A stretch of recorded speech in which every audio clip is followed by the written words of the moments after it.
भारत माता को प्रणाम करते हुए आप सबके इस गुरु माता पिता को प्रणाम करता हूं और बच्चों आपको ढेर सारा लाड प्यार और सभी लोगों को सुबह की राम राम। आज 3 बहुत खास बात करेंगे, पानी की, दूध की और दही की। पानी कितना पीना है बहुत सारे लोग जानते हैं, पानी पीना है ये भी बहुत सारे लोग जानते हैं, लेकिन आपको मालूम है क्या कि यदि पानी आप गलत तरीके से पीते हैं तो यह आपको घुटनों की समस्या पैदा कर सकता है। यदि आप दूध गलत तरीके से पी सकते हैं तो यह रोग दे सकता है, और यदि आप बच्चों को दही गलत तरीके से खिलाते हैं, गलत समय पर खिलाते हैं, तो बच्चों को परेशानियों का सामना करना पड़ेगा, जो शारीरिक भी होंगी और मानसिक भी होंगी। है ना अद्भुत विषय। तो आज ये हम बात करेंगे कि कैसे पानी पिएं, कैसे दूध पिएं, और खास तौर से बच्चों के शरीर को तरोताजा रखने के लिए, रोगों से बचाने के लिए उन्हें दही कैसे खिलाएं। इसके साथ साथ आपकी हैप्पी बर्थडे तो होगी ही होगी, और आपके प्रश्नों के उत्तर भी जरूर दूंगा। तो चलिए अभी हम बातचीत शुरू करते हैं जल से। सबसे पहले बात यह करते हैं कि जल कितना पीना है, यानी न्यूनतम आपके शरीर में कितना जल रोजाना रहना ही चाहिए। देखिए, आपका जितना वजन है उसके 10वां भाग कर लीजिए, ठीक, और उसमें आप 2 को घटा दीजिए। यह निकल के आता है कि आपके शरीर में कितना जल रहना चाहिए। सामान्यतः हम ये कहते हैं कि 3 से 4 लीटर हर एक को पानी पीना ही चाहिए, ये बात तो ठीक है, लेकिन यदि आपका वेट अधिक है तो आपको पानी अधिक पीना चाहिए। 3 से 4 तो रहना ही है, लेकिन अधिक वेट को घटाता भी चलता है पानी। इसलिए कोशिश कीजिएगा कि आपका वेट के अनुसार ही आप पानी पिए। जैसे किसी का वजन है 100 किलो, 10वां भाग हो गया 10 किलो, 2 घटा दीजिए 8 लीटर, यानी ऐसे व्यक्ति को 8 लीटर जल पीना है। और ये तय है कि जितना आप जल पिएंगे उतना ही आपको यूरिन करना पड़ेगा, बहाना पड़ेगा, और ये बेहद आवश्यक है। और ऐसा अवश्य करते रहिएगा, क्योंकि यदि आपने ऐसा नहीं किया तो नुकसान होगा, और ऐसा किया तो ना केवल आपका वेट घटेगा बल्कि आपकी किडनी और लिवर का फंक्शन भी प्रॉपर होता चला जाएगा। पानी पीना चाहिए, ये तो सब जानते हैं। पानी के फायदे कौन नहीं जानता हम में से। कितना पीना चाहिए ये भी सब लोग जानते हैं, लेकिन कैसे पीना चाहिए ये बहुत महत्वपूर्ण है। अब ये जानिए, देखिए, सब लोग बहुत ध्यान से सुने, और खास तौर से बच्चों आप सुनो, पानी कभी भी खड़े होकर नहीं पीना चाहिए। जो लोग खड़े होकर पानी पीते हैं, भाई कभी कभी तो एक अलग बात है, ये सब चीजें कभी कभी पर लागू नहीं होती। सामान्यतः यानी रूटीन में आपको खड़े होकर जल नहीं पीना चाहिए। आप बैठिए, बैठने के बाद फिर जल पीजिए। जो लोग हमेशा खड़े होकर या ज्यादातर खड़े होकर जल पीते हैं, उनको घुटनों की प्रॉब्लम होती है, उनको हिप्स में दर्द की प्रॉब्लम होती है, उनको बाजुओं में या कंधों में दर्द की प्रॉब्लम जरूर हो जाती है। इसलिए हमेशा ध्यान रखें कि जल जब पिए तो फिर बैठकर पिए। अब ये बहुत महत्वपूर्ण है कि जल पिए कैसे। अब इसे समझिए, जल कभी भी जल्दबाजी में नहीं पीना चाहिए। बच्चों खास तौर से आप समझो, गुड़ गुड़ गुड़ गुड़ किया और भाग गए, ये गलत तरीका है। इस प्रकार से जल पेट को नुकसान पहुंचाता है। इस प्रकार से पिया गया जल किडनी के लिए लाभदायक सिद्ध नहीं होता। तो सदैव बैठकर तसल्ली से और घूंट घूंट करके ही जल आपको पीना चाहिए, तब ये जल अमृत बनता है, और तब ये अमृत आपके तन को भी और मन को भी दुरुस्त करता है। तन का तो सबको पता था, लेकिन मन को भी करता है। बिल्कुल, जिस शरीर में एप्रोप्रिएट तरीके से, सही तरीके से जल पिया जाए, या जिस शरीर में जल की मात्रा सही हो, उस व्यक्ति का दिमाग अच्छा काम करेगा, बेहतर काम करेगा, उसकी स्मरण शक्ति बेहतर होगी, उसको क्रोध कम आएगा, वो निर्णय ज्यादा अच्छे ले पाएगा, और वह घबराएगा बहुत कम। क्योंकि जल की जो इलेक्ट्रोमैग्नेटिक एक्टिविटीज हमारे शरीर में होती हैं उससे हमारा दिमाग दुरुस्त होता है। और यही तो चंद्रमा है।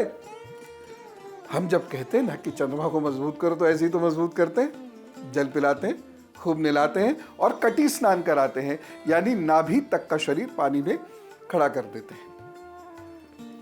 चंद्रमा मजबूत और चंद्रमा से होने वाले रोग खत्म, चंद्रमा से मिलने वाले भाग्य के पल प्रारंभ हो जाते हैं और बढ़कर मिलते हैं। इसलिए जो भी कुछ हम खाते पीते हैं इसकी गहरी समझ होना जरूरी है।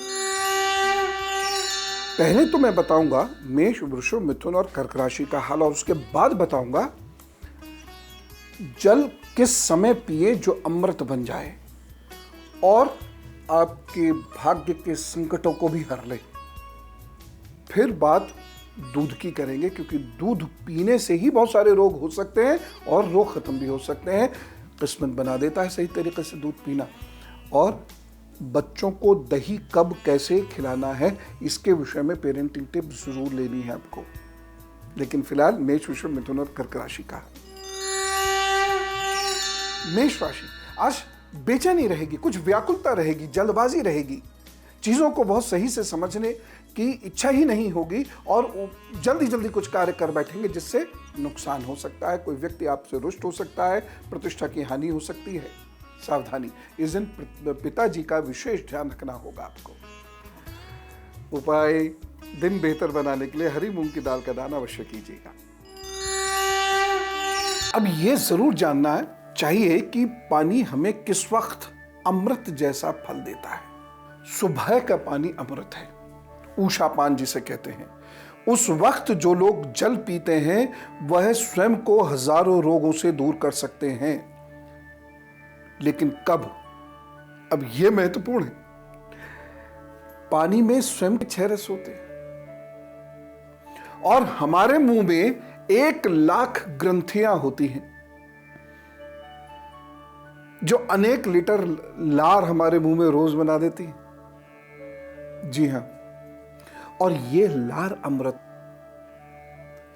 अब ये लार पेट में कैसे जाएगी? जल के साथ मिक्स होकर।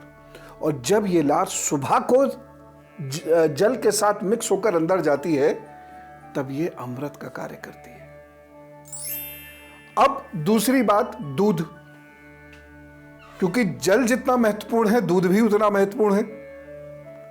जल जीवन तो दे रहा है, दूध ताकत दे रहा है, लेकिन हम दूध को गलत तरीके से पीते हैं। तो फटाफट ये जानिए कि दूध पिए सही कैसे पिए। दूध में शक्कर डाल के नहीं पीना चाहिए। शहद बहुत लाभदायक है लेकिन वजन बढ़ाता है। और आप यदि महसूस करेंगे तो दूध में खुद की एक मिठास होती है, बहुत लाभ होगा इससे आपको। तो दूध कभी भी ना नमकीन के साथ लेना है और ना ही शक्कर के साथ लेना है, इस बात का आपको ध्यान रखना है। लेकिन अब बैठ के या खड़े होके, अब ये भी तो मसला आ गया। अभी बताता हूं, मैं दूध की बात कर रहा था।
सुमंत। बात दूध की पहले कर लेते हैं और उसके बाद बच्चों को दही कैसे देना है इसकी बात करेंगे। देखिए, दूध बहुत सारे लोग टेढ़े मेढ़े बैठकर पीते हैं, ये बिल्कुल नहीं करना है। दिन में दूध खड़े होकर ही पीना है आपने, और बहुत गर्म दूध भी आपने नहीं पीना है। बर्फ डालकर दूध भी आपने नहीं पीना है, या आप सीधी अवस्था में बैठकर ही घूंट घूंट करके दूध पिए। बहुत सारे लोग सोने से पहले दूध पीते हैं, आड़े तिरछे लेट कर दूध पीते हैं, ये घातक है, ऐसा कभी मत कीजिएगा। और अब मैं बात करता हूं दही बच्चों को कब कैसे खिलाना है। पहली बात, मेरा माता पिताओं से निवेदन है कि सूर्यास्त के बाद दही बच्चों को कभी मत दीजिए। दूसरी बात, ठंड में बच्चों को बिना छौंके हुए दही कभी मत दीजिए। तीसरी बात, बहुत गाढ़ा दही कभी मत दीजिए, थोड़ा पतला करके दही दीजिए, उनको दही दीजिए। मेरी ये छोटी छोटी बातें मान लिया कीजिए, आपकी और आपके बच्चों की ज़िंदगी बनेगी। और ये बात तो तय है कि भोजन ग्रह भी ठीक करता है। तो चलिए, आज की ज्ञान गंगा में डुबकी पूर्ण हुई। आप लोग खूब आनंद से अपना दिन गुजारिएगा, प्रभु के सानिध्य में रहिएगा। राम राम, नमस्कार।